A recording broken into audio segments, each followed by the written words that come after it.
Johnny വാക്കറും Shiva ശ്രീകലും പൈസ തന്നോന്നാണ് ഇന്നലെ VD. Satheesan ചോദിച്ചത്. ഈ ജോണി വാക്കറും ശിവ ശ്രീകലും എന്ന് പറഞ്ഞാൽ വലിയ പൈസ കൂടിയ മദ്യമാണ്. പൈസക്കാരെ അത് കഴിക്കുകയുള്ളൂ. അവർക്കെന്തിനാണ് ടാക്സ് ഇളവ്? അവരോട് പരമാവധി ടാക്സ് വാങ്ങിക്കല്ലേ. ഇപ്പോൾ സാധാരണ കൂലിപ്പണിക്കാരൻ്റെ കയ്യിൽ നിന്ന് പരമാവധി പിടിച്ചു വാങ്ങുന്ന സമീപനമാണല്ലോ സർക്കാരുകൾ സ്വീകരിച്ചു വരിക. അവരുടെ വീട്ടിലേക്ക് പോകേണ്ട പൈസ എന്ന് പറയുന്നത് കുറയ്ക്കുന്ന സമീപനമാണ് പൊതുവേ കേരളത്തിലെ സർക്കാരുകളെല്ലാം സ്വീകരിക്കുന്നത്. പരമാവധി മദ്യത്തിന് നികുതി ഈടാക്കുക, പാവപ്പെട്ടവൻ്റെ വീട്ടിൽ കിട്ടേണ്ട പൈസയുടെ അളവ് കുറയ്ക്കുന്ന പരിപാടിയാണ് ശരിക്കും പറഞ്ഞാൽ. ഈ വൻകിടക്കാരൻ വൻ പൈസയുള്ള ആൾക്കാർ വാങ്ങിച്ച് കഴിക്കുന്ന ശിവ ശ്രീകലും ജോണി വാക്കറിനും ഒക്കെ നികുതി ഇളവ് കൊടുക്കുന്നത് ആരുടെ താല്പര്യത്തിന് വേണ്ടിയാണ് എന്നൊരു ക്വസ്റ്റ്യൻ ചോദിച്ചു ഇന്നലെ. അതിൻ്റെ മറുപടി എന്താണ്? ഇവിടെ അത് മാത്രമല്ലല്ലോ, ശ്രീ ദാമോദര പ്രസാദ് ഇവിടെ കുറേ കാര്യങ്ങൾ പറഞ്ഞല്ലോ. അദ്ദേഹം രണ്ട് തോണിയിലും കാലിൽ ചവിട്ടിക്കൊണ്ടാണ് അദ്ദേഹത്തിൻ്റെ നിലപാട് പറയുന്നത്. വി.എം. സുധീരനെ പിന്തുണക്കുകയും വി.ഡി. സതീശന് വേണ്ടി പ്രാർത്ഥിക്കുകയും ചെയ്യുന്നു എന്ന് പണ്ട് ഏതോ ഒരു വിഷയത്തിൽ ഒരു നടൻ നിലപാട് പറഞ്ഞതുപോലെയാണ് ദാമോദര പ്രസാദ് പറയുന്നത്. വി.എം. സുധീരനെ പിന്തുണക്കുന്നു, വി.ഡി. സതീശന് വേണ്ടി പ്രാർത്ഥിക്കുന്നു. ഇവിടെ വി.എം. സുധീരൻ വളരെ കൃത്യമായി പറഞ്ഞല്ലോ, സ്വകാര്യ കരിമണൽ കമ്പനിയുടെ എല്ലാവിധ നീക്കങ്ങൾക്കും അനുകൂലമായിക്കൊണ്ട് UDF സർക്കാർ ഒരു അനുമതി നൽകിയപ്പോൾ അതിനെ ജനങ്ങൾ സമരം ചെയ്ത് അതിനെ പിൻവലിച്ചത് അങ്ങ് ഓർക്കുന്നുണ്ടല്ലോ എന്ന് വി.എം. സുധീരൻ വി.ഡി. സതീശൻ എഴുതിയ കത്തിൽ, ഫേസ്ബുക്കിൽ എഴുതിയ പോസ്റ്റിൽ അദ്ദേഹം പറയുകയാണ്. അന്ന് അതിന് പിൻവലിച്ചത് നിങ്ങൾ അങ്ങ് ഓർക്കുന്നില്ലേ എന്ന്. ഇത് ജൂൺ 1-ാം തീയതിയാണ് ഈ കത്ത് വി.ഡി. സതീശന് കൊടുത്തതായി വി.എം. സുധീരൻ പറയുന്നത്. അതിനുശേഷമാണ്, അതിനും ആഴ്ചകൾ കഴിഞ്ഞിട്ടാണ് ഈ ബഡ്ജറ്റ് അവതരിപ്പിക്കുന്നത്. ഈ ബഡ്ജറ്റ് അവതരിപ്പിക്കുമ്പോൾ ക്യാൻസർ രോഗികളുടെ മരുന്നിൻ്റെ വില കുറക്കാനുള്ള, നികുതി കുറക്കാനുള്ള ഫയലല്ല മിനിറ്റുകൾക്കകം നീങ്ങിപ്പോയത്. ഈ മദ്യത്തിന്റെ നികുതി കുറക്കാനുള്ള ഫയലാണ് നീങ്ങിപ്പോയത്. ഇവർ ഏതെങ്കിലും ഒരു സാധാരണക്കാരന്റെ പാവപ്പെട്ടവന്റെ ഫയലാണ് മണിക്കൂറുകൾക്കുള്ളിൽ. ശിവ ശ്രീകലും ജോണി വാക്കറും വൻകിടക്കാരൻ കുടിക്കുന്ന മദ്യം നികുതി കുറയ്ക്കുന്നത് അവർ പറഞ്ഞ എല്ലാ കാര്യത്തിനും കൂടെ ഒന്ന് മറുപടി പറഞ്ഞു പോണ്ടേ? അല്ലെങ്കിൽ ഞാനിവിടെ ഇരിക്കുന്നതിന് കാര്യമില്ലല്ലോ. ഇപ്പം ഈ ധവളപത്രം ഇറക്കുന്നതുമായി ബന്ധപ്പെട്ട ഒരു വിഷയം വന്നപ്പോൾ, ഒരു ആക്ഷേപം വന്നപ്പോൾ എന്താ വി.ഡി. സതീശൻ പറഞ്ഞത്? LDFന്റെ നയം നടപ്പിലാക്കാനല്ല ഞാനിവിടെ ഇരിക്കുന്നത് എന്നാണ്. LDFന്റെ നയം നടപ്പിലാക്കാനല്ല ഞാനിവിടെ ഇരിക്കുന്നത് എന്ന് പറഞ്ഞ വി.ഡി. സതീശൻ LDF തന്നെ ഇങ്ങനെ ഒരു വീര്യം കുറഞ്ഞ മദ്യത്തിന് വേണ്ടി ഒരു നിലപാട് സ്വീകരിച്ചു എന്നാൽ അതിന്റെ ടാക്സ് തീരുമാനിച്ച് അതങ്ങ് പിന്തുടരാമെന്നാണോ? അപ്പം ഈ പറയുന്നതിനൊക്കെ എന്തെങ്കിലും ഒരു ന്യായമുണ്ടോ? ഇവിടെ PM നിയാസ് പറഞ്ഞല്ലോ, ഇവിടെ LDFന്റെ കാലത്ത് വീരം കുറഞ്ഞ മദ്യം ഉൽപ്പാദിപ്പിക്കാനുള്ള തീരുമാനമെടുത്ത്. ഞാൻ നേരത്തെ പറഞ്ഞതാണ്, കർഷകരെ സഹായിക്കുന്നതിന് വേണ്ടിയുള്ള നിലപാട് സ്വീകരിച്ചതാണ് ഒരു കാര്യമാണ്. പിന്നെ വിദേശ മദ്യം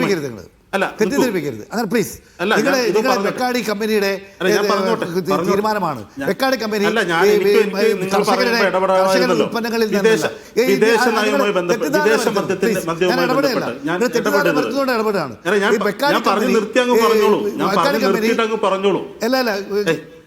ഞാൻ പറഞ്ഞു നിർത്തിയിട്ട് അങ്ങ് പറയൂ.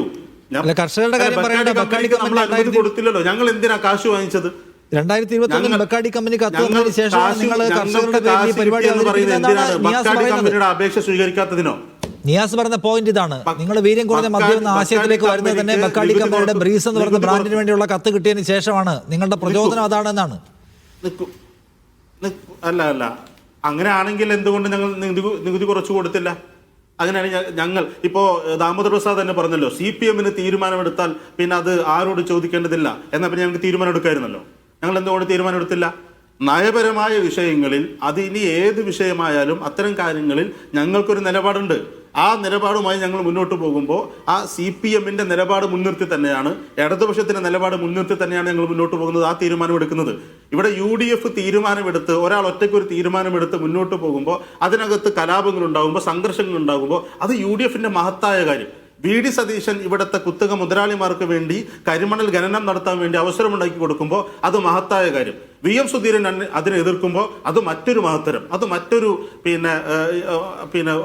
വലിയ ഒരു കാര്യം, കോൺഗ്രസിന്റെ നിലപാട് എന്ന് പറഞ്ഞാണ്. പിന്നെ വിദേശ മദ്യവുമായി ബന്ധപ്പെട്ട കാര്യം, ഇതൊക്കെ ഇവിടെ കേരളത്തിൽ ചർച്ച ചെയ്യപ്പെട്ട കാര്യമാണ്. കൃത്യമായി മറുപടിയും പറഞ്ഞിട്ടുള്ളതാണ്.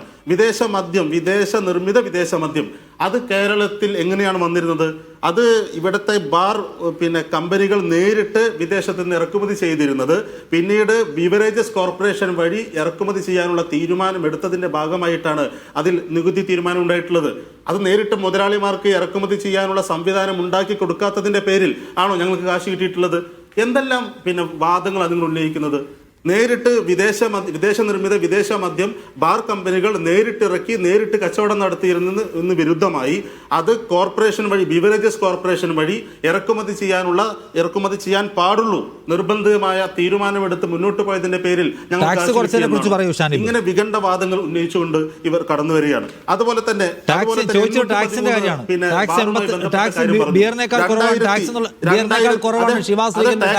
ടാക്സ് അത് കൃത്യമായി അത് പറഞ്ഞല്ലോ. അത് ഏത് ആ തീരുമാനമെടുത്തതിന്റെ ഭാഗമായി ബിവറേജസ് കോർപ്പറേഷൻ നേരിട്ട് ആ മദ്യം ഇറക്കുന്നതിന്റെ ഭാഗമായി അതിൽ നികുതി ഈ പറയുന്നത് പോലെ ഓൾറെഡി ടാക്സ് ഉള്ളത് കൊണ്ട് വിദേശ നമ്മുടെ ഈ എക്സൈസ് തീരുവയുള്ളത് കൊണ്ട് അത്തരമൊരു തീരുമാനം സ്വീകരിച്ചു വൻകിടക്കാരൻ വാങ്ങിക്കുന്നതിൽ നിന്ന് എന്തിനാണ് ഇത്ര വലിയ ആനുകൂല്യം? പാവപ്പെട്ട കൂലിപ്പണിക്കാരന് 250% അടിച്ചു കൊടുത്തിട്ട് ആനുകൂല്യം കൊടുത്തില്ലല്ലോ. ആനുകൂല്യം പരമാവധി അതിൽ നിന്ന് പിഴിഞ്ഞെടുക്കല്ലേ വേണ്ടത്. ആനുകൂല്യമൊന്നുമില്ല, ആനുകൂല്യമല്ല ഇതിന് കൊടുക്കുന്ന റേറ്റ് അതിന് കൊടുക്കണ്ടെന്ന് ചോദിക്കുക. അത് ബാർ കമ്പനികൾക്ക് നേരിട്ട് ഇറക്കാമായിരുന്നു, യഥേഷ്ടം ഇറക്കാമായിരുന്ന വിഷയത്തിൽ നിന്ന് അത് കൃത്യമായി ഇന്ന് തോമസ് ഐസക് കൃത്യമായി മറുപടി പറഞ്ഞിട്ടുള്ളതാണ്. അത് എത്ര ലിറ്റർ ഇറക്കാൻ കഴിയും, എത്ര കേസ് വരുമ്പോൾ ആ കേസിൽ നിന്ന് എത്ര ടാക്സ് വാങ്ങിക്കും, അങ്ങനെ 80 കോടിയോളം അധിക ലാഭം ആ വിഷയത്തിൽ ഉണ്ടായിട്ടുണ്ട് എന്ന് വളരെ കൃത്യമായി മറുപടി പറഞ്ഞാൽ അങ്ങ് അത് ശ്രദ്ധിക്കാത്തത് കൊണ്ടാണ്. 813 ബാറുമായി ബന്ധപ്പെട്ട കാര്യം ആവർത്തിച്ചു പറഞ്ഞു. ആ ബാർ 2011 ഉമ്മൻചാണ്ടി സർക്കാർ അധികാരത്തിലെത്തുന്നത്. 2014-15 കാലഘട്ടത്തിൽ ആ പാർട്ടിക്കകത്തുണ്ടായ തർക്ക വിതർക്കങ്ങളുടെ ഭാഗമായി ആരോപണങ്ങളുടെ ഭാഗമായി അവർ ഈ പറയുന്ന